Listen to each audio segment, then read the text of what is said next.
లడ్డూలో నెయ్యి కల్తీపై సుప్రీంకోర్టులో వీహెచ్పీ పిల్ వేసింది. యానిమల్ ఫ్యాట్ వాడకంపై విచారణ జరిపించి నిజాలు నిర్ధారణ చేయాల్సిందిగా కోరింది. ఒకవేళ యానిమల్ ఫ్యాట్ వాడుంటే హిందువుల మత విశ్వాసాలను, నాన్ వెజిటేరియన్ భక్తుల మనోభావాలను దెబ్బతీసినట్లేనని విశ్వ హిందూ పరిషత్తు ఆవేదన వ్యక్తం చేసింది.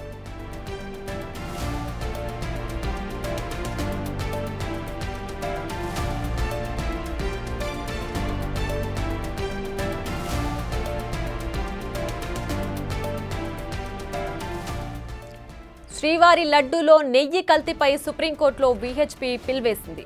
యానిమల్ ఫ్యాట్ వాడకంపై విచారణ జరిపించి నిజ నిర్ధారణ చేయించాల్సిందిగా కోరింది. ఒకవేళ యానిమల్ ఫ్యాట్ వాడుంటే హిందువుల మత విశ్వాసాలను, నాన్ వెజిటేరియన్ భక్తుల మనోభావాలను దెబ్బతీసినట్లేనని విశ్వ హిందూ పరిషత్తు ఆవేదన వ్యక్తం చేసింది.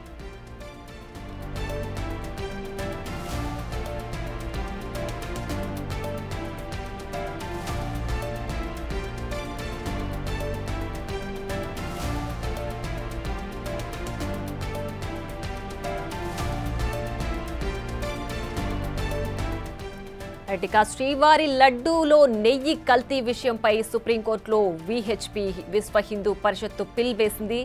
యానిమల్ ఫ్యాట్ వాడినట్లుగా వచ్చిన ఆరోపణలపై దీనిపైన విచారణ జరిపించాలని, నిజాలు త్వరగా తెలియాల్సింది ఉంది అని చెప్పి దానిపైన విచారణ చేయాల్సిందని చెప్పి కూడా కోరింది. ఒకవేళ యానిమల్ ఫ్యాట్ వాడుంటే హిందువుల మత విశ్వాసాలను, నాన్ వెజిటేరియన్ భక్తుల మనోభావాలను దెబ్బతీసినట్లేనని విశ్వ హిందూ పరిషత్తు ఆవేదన వ్యక్తం చేసింది.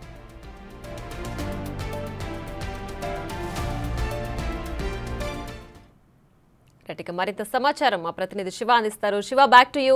అయితే విశ్వ హిందూ పరిషత్ కూడా సుప్రీంకోర్టులో దీనికి సంబంధించిన పిల్ వేసింది. దీంట్లో యానిమల్ ఫ్యాట్ వాడారని, ఒకవేళ అలా వాడుంటే కనుక భక్తుల మనోభావాలు దెబ్బతీసినట్లేనని చెప్పి కూడా ఆవేదన వ్యక్తం చేస్తోంది. సో దీనికి సంబంధించిన డీటెయిల్స్ ఏంటి? రైట్ ప్రియా, సుప్రీంకోర్టులో మరో పిటిషన్ దాఖలైంది. తిరుపతి లడ్డూ ప్రసాదం వివాదం కొనసాగుతున్న వేళ విశ్వ హిందూ పరిషత్ సుప్రీంకోర్టులో పబ్లిక్ ఇంట్రెస్ట్ లిటిగేషన్, ప్రజా ప్రయోజన వ్యాజ్యం పిటిషన్ దాఖలు చేసింది. సుప్రీంకోర్టులో ప్రధాన న్యాయమూర్తి దీనిపై దృష్టి సారించాలి, దీనిపై విచారించాలంటూ కూడా విశ్వ హిందూ పరిషత్ పిటిషన్ దాఖలు చేసింది. అంటే వెంకటేశ్వర స్వామికి సమర్పించే ప్రసాదంలో జంతువుల కొవ్వును వినియోగించారు. ఇది నిజమైతే హిందువుల మనోభావాలను దెబ్బతీసే విధంగా ఉంటుంది. కాబట్టి దీనికి ఈ కార్యక్రమాలకు ఈ విధంగా ఈ ప్రసాదాన్ని కల్తీ చేసే విధంగా వ్యవహరించిన వారందరికీ కూడా కఠినంగా శిక్షలు పడే విధంగా వ్యవహరించాలనేది ప్రధానంగా సుప్రీంకోర్టు చర్యలు తీసుకోవాలనేది, దీనిపై విచారణ చేపట్టాలనేది విశ్వ హిందూ పరిషత్ ఒక పిటిషన్ దాఖలు చేసింది. అంటే ఏదైతే జంతువుల కొవ్వును ఉపయోగించడం నిజమైతే హిందువుల విశ్వాసాలు, మత విశ్వాసాలను ప్రత్యక్షంగా అవమానించడమే కాకుండా అధిక సంఖ్యలో దేశవ్యాప్తంగా ఉన్న హిందువులకు సంబంధించి వారి మనోభావాలను దెబ్బతీసే విధంగా కూడా వ్యవహరించినట్లే అవుతోంది. ఈ నేపథ్యంలో దీనిపై మొత్తం క్లియర్గా దీనిపై విచారణ చేపట్టాలి. ఏదైతే ఏపీ సీఎం చంద్రబాబు విమర్శించారో, ఏదైతే ఆరోపణలు చేశారో, ఏదో ఏపీ ఇంటెలిజెన్స్ ఇచ్చిన నివేదిక ద్వారా మరోవైపు ప్రైవేట్ ల్యాబొరేటరీలో పరీక్షించిన అనంతరం దీంట్లో నకిలీగా అంటే కల్తీ నెయ్యి వినియోగించి ప్రసాదాన్ని తయారు చేశారని ఏదైతే నివేదిక వచ్చిందో ఒక ప్రైవేట్ ల్యాబొరేటరీ ద్వారా ఈ విషయాలన్నీ కూడా బయటికి వెలుగులోకి వచ్చాయి. దానికి సంబంధించి కూడా తీవ్ర దుమారం కొనసాగుతోంది.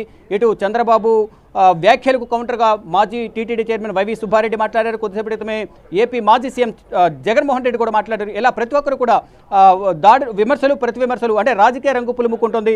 ఇది టీటీడీకి సంబంధించిన వ్యవహారం.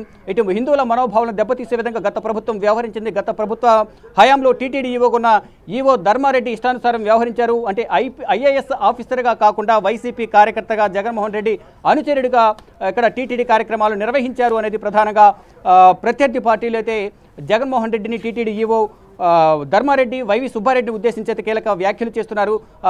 అంటే ఈ ముగ్గురు కలిసే అంటే పాలక మండలి ఏదైతే ఉంటుందో ఈవో కీలక నిర్ణయాలు తీసుకుంటారు. మొత్తం ఆర్థికంగా అన్ని విషయాల్లోనూ ఇంప్లిమెంటేషన్లోనూ అన్ని ఆర్డర్స్ అనేవి టీటీడీ ఈవోనే ఇస్తారు.